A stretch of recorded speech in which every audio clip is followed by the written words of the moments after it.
మహాశివరాత్రి రోజు రుద్రతంత్రంలో పాల్గొని ఎలాంటి బలమైన సమస్యల నుంచైనా బయటపడే సంపూర్ణ శివానుగ్రహాన్ని పొందండి.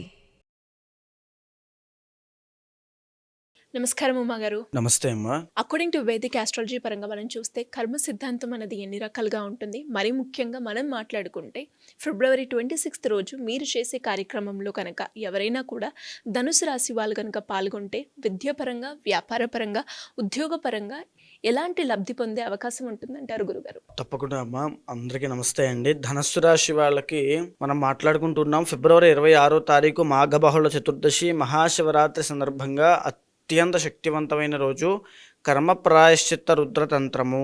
అంటే ఉదాహరణకి ఇప్పుడు మనం ధనుస్సు రాశి తీసుకున్నారనుకోండి, రాబోయేటువంటి రోజుల్లో వాళ్ళకి అర్ధ అష్టమ శని అనేటువంటిది స్టార్ట్ అవ్వబోతోంది. స్టార్ట్ అయిన తర్వాత ఏం జరుగుతుంది అంటే వాళ్ళకి విపరీతమైన పనుల జాప్యము అంటే లేట్ అవ్వడము. ఏదైనా ఒక జాబ్ పెట్టుకున్నారనుకోండి, రావాలి అని చెప్పి చాలా లేట్ అవుతుంది. ఎంతోమంది ఉద్యోగం కోసం ప్రయత్నం చేసేవాళ్ళు ధనుసు రాశి వాళ్ళు ఎంతోమంది ఉన్నారు. వాళ్ళందరికీ కూడా జాబ్ లేట్ అయ్యే అవకాశాలు అర్ధాష్టమ శని వల్ల వస్తూ ఉంటాయి. ఇక రెండవది చూస్తే కనుక శుభకార్యాలు ఆగిపోవడము. ఎందుకంటే ఏదైనా ఆటంకాలు కలగడమే అర్ధాష్టమ శని. ఏదైనా ఒక వివాహం పెట్టుకున్నారు, ఒక శుభకార్యం పెట్టుకున్నారు, లేకపోతే ఏదైనా కూడా ఏదో చేయాలనుకున్నారు, వాటన్నిటిలోనూ ఆటంకాలు వస్తాయి. అది ముందుకు వెళ్ళదు.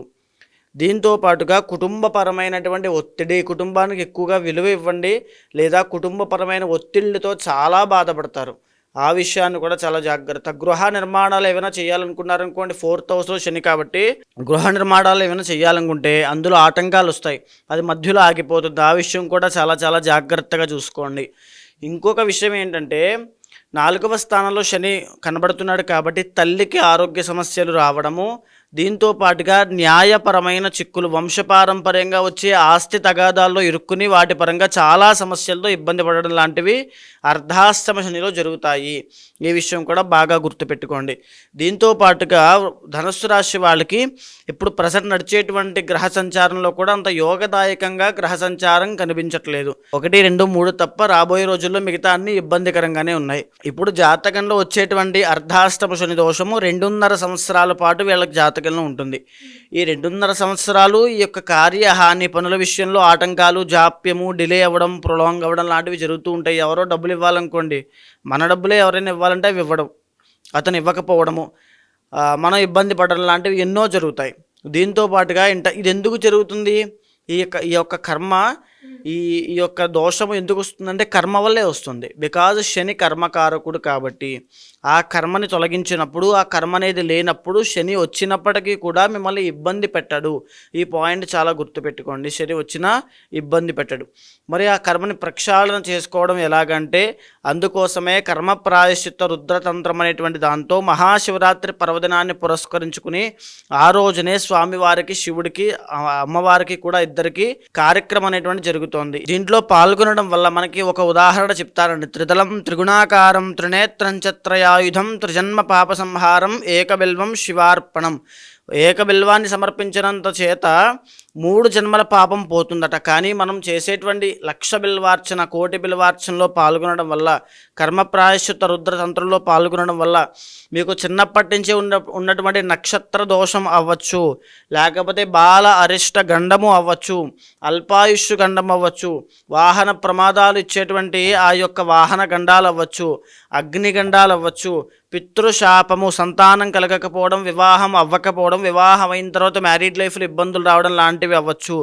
కుజదోషము, కుజదోషంలో ఉండేటువంటి 4 రకాలు: లేట్ మ్యారేజ్ అవ్వడం, పెళ్ళైన తర్వాత కలిసి ఉండకపోవడం, కలిసిన తర్వాత సంతానం కలగకపోవడం, లేదా కలిసిన తర్వాత భార్యకు కానీ భర్తకి కానీ చనిపోయేటువంటి పరిస్థితి రావడం కుజదోషం. ఈ 4 రకాల కుజదోషాలకి, అదేవిధంగా కాలసర్పదోషంలో 12 రకాల కాలసర్పదోషాలకి, వీటన్నిటికీ ఏకైకమైనటువంటి పరిష్కారము, ఉపశమనము ఈ కర్మ ప్రాయశ్చిత్త రుద్రతంత్రము.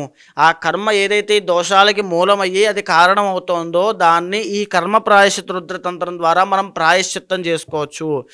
ఆ కర్మ పోయిన తర్వాత మీకు ఎలాంటి సమస్యలు ఉండవు, ఎలాంటి కష్టాలు రావు, మీ యొక్క ఐశ్వర్యం అనేటువంటిది పెరుగుతుంది. బికాజ్ మనం చేసేటువంటిది శివుడికి కాబట్టి శివుడు ఐశ్వర్యకారకుడు, మంగళకారకుడు, శుభప్రదాన్ని కలిగించేటువంటి ఆయన కాబట్టి ఆయనకి స్వయంగా మీ చేతుల మీద మీరు చేయడం వల్ల అత్యున్నతమైనటువంటి శ్రేయోదాయకంగా ఉంటుంది. మీకే కాదు, ఏ ధనస్సు రాశి వాళ్ళకే కాదు, ఏ రాశి వాళ్ళకైనా, ఎలాంటి వాళ్ళకైనా ఏదైనా సమస్యలు వస్తున్నాయంటే కర్మదోషం వల్ల మాత్రమే వస్తాయి. అదేవిధంగా ధనస్సు రాశి వాళ్ళకి శుక్రస్థానం, శుక్రబలం అనేటువంటి తక్కువ ఉంటుందండి. లవ్ బ్రేకప్స్ అవ్వడం కానీ, లేకపోతే ఆడవాళ్ళకి యూటరస్ ప్రాబ్లమ్స్ రావడం కానీ, పీసీఓఎస్ సమస్యలు రావడం కానీ, వాళ్ళు కూడా ఈ యొక్క లవ్ ప్రాబ్లంలో ఇబ్బంది పడడం, భార్యాభర్తల మధ్యలో గొడవ, శుక్రబలం లేకపోవడం వల్ల అన్యోన్యత తగ్గడము, లేకపోతే ఓవర్ బ్లీడింగ్ అంటూ ఉంటారు కదా, వాటికి సంబంధించిన సమస్యలైనా ఇలాంటివన్నీ కూడా ఈ యొక్క ధనుసు రాశి స్త్రీలకి రాబోయే రోజుల్లో శుక్రబలం లేనప్పుడు ఇబ్బంది పడేటువంటి ఉంది. ఇది కూడా కర్మదోషమే.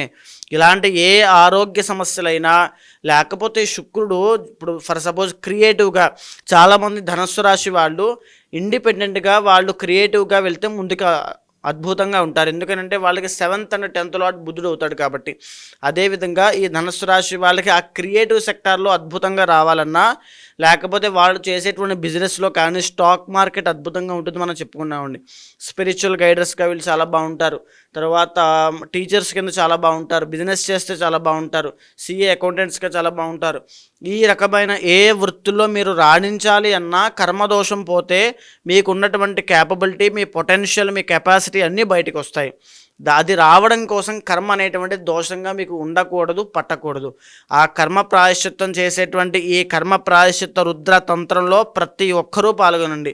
ధనుస్సు రాశి వాళ్ళు ఎవరైనా ఉంటే వాళ్ళందరికీ చెప్పండి, ఆది దంపతులకు అనుగ్రహం కలగజేసేలా చేయండి. గురుగారు, జాతకరీత్యా కావచ్చు, లేదు కర్మ వల్ల వారు ఎదుర్కొన్న సమస్యలకి పరిష్కారం చేసుకోవాలి. మీరు అన్నట్టుగానే February 26th రోజు ఎవరైనా కూడా ఆఫ్లైన్లో కావచ్చు, ఆన్లైన్లో కావచ్చు, మీరు చేసే కార్యక్రమంలో పాల్గొనాలి అంటే ఎలా ఉంటుంది గురుగారు? తప్పకుండా అండి. మీకు కింద కనిపించేటువంటి నెంబర్కి కాల్ చేస్తే మీకు మా వాళ్ళు పూర్తి వివరాలు ఇస్తారమ్మా.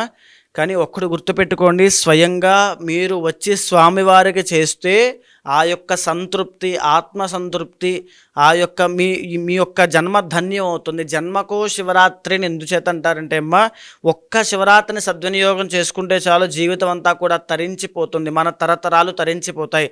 ఒక శివభక్తుడు ఇంట్లో జన్మించాడంటే ఆ ఇల్లు ఎంతో అదృష్టం చేసుకుంటే కానీ ఆ శివభక్తుడు ఆ ఇంట్లో జన్మించడు. అలాంటి మీరు, ఆ శివభక్తితో ఉన్నటువంటి మీరు వచ్చి ఆ కార్యక్రమంలో పాల్గొని ఆ యొక్క స్వామివారికి సేవ చేయండి. మీ యొక్క నవవిధ భక్తి ఏ విధంగా మీరు సేవ చేసినా పర్వాలేదు. స్వామివారిని గానము చేస్తారా, కీర్తన చేస్తారా, స్వామివారికి పూజ చేస్తారా, అభిషేకం జరిపిస్తారా, స్వామివారికి ఏకాదశ రుద్రాభిషేకము, లక్ష బిల్వార్చన, లలితా సహస్రనామ పారాయణ, స్వామివారికి శాంతి కళ్యాణము, రుద్రహవనము, మహాలింగ దీపార్చన, ఇలా ఎన్నో కార్యక్రమాలు మీ చేతిలో మీరే స్వయంగా చేసి స్వామివారి యొక్క కైంకర్యంలో పాల్గొని కర్మని ప్రక్షాళన చేసుకోండి.